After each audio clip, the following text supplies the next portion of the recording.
শুভাংশু শুক্লাদের মহাকাশ অভিযান ফের পিছিয়ে গেল। আজ বিকেল 5:30টার সময় অ্যাক্সিওম 4-এর উৎক্ষেপণ ছিল, কিন্তু সেই উৎক্ষেপণ ফিরে পিছিয়ে গিয়েছে। ড্রাগন স্পেসক্রাফটের উৎক্ষেপণের আগে হট টেস্টের সময় ধরা পড়ে যান্ত্রিক ত্রুটি, ফের পিছিয়ে গেছে অ্যাক্সিওম 4-এর উৎক্ষেপণ। এই মুহূর্তে আমরা যোগাযোগ করেছি জ্যোতির্বিজ্ঞানী ডক্টর দেবীপ্রসাদ দুয়ারির সঙ্গে। দেবীপ্রসাদ বাবু, ঠিক কী কারণে পিছিয়ে গেল অ্যাক্সিওম 4-এর উৎক্ষেপণ?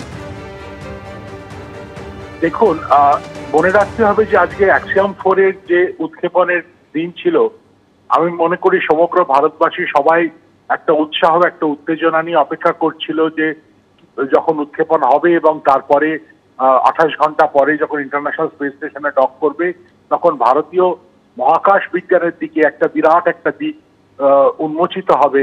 কেন আমরা সবাই জানি শুভাংশু শুক্লাকে পাঠানো হচ্ছে এবং তিনি পাইলট হিসাবে এই ইন্টারন্যাশনাল স্পেস স্টেশনে পৌঁছবেন কালকার 9 ড্রাগন রকেটে। কিন্তু মনে রাখতে হবে যে বিজ্ঞানীরা কিন্তু প্রতি মুহূর্তে তারা কিন্তু পরীক্ষা নিরীক্ষা চালিয়ে যান যে উৎক্ষেপণ যেন সফল হয়।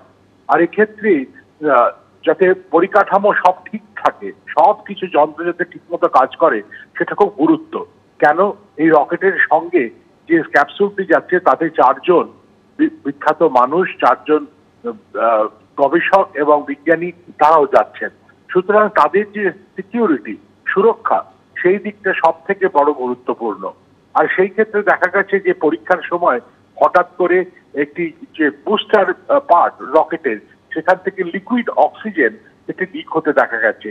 এই লিকুইড অক্সিজেনটি লিক হওয়ার জন্য একটি গুরুত্বপূর্ণ মিটিং ডাকা হয় এবং সেখানে নাসা, স্পেস এক্স এবং অ্যাক্সিওমের যে যারা কর্মচারী এবং বিজ্ঞানী রয়েছেন, তার সঙ্গে ইসরোর বিজ্ঞানীরাও ছিলেন।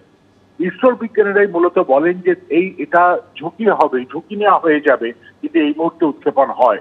সুতরাং যে অক্সিজেন, লিকুইড অক্সিজেন লিক হয়েছিল, সেইটাকে পুরোপুরি ভাবে সারিয়ে তার পরবর্তীকালে আবার পরীক্ষা করে যে আর কোনো ত্রুটি আছে কিনা বা কোনো রকম কোথাও কোনো জ্বালানি লিক করছে কিনা সেটা দেখার পরেই তারপরে লঞ্চ উইন্ডো পাওয়া গেলে সেই লঞ্চ উইন্ডোতে আবার উৎক্ষেপণ হবে।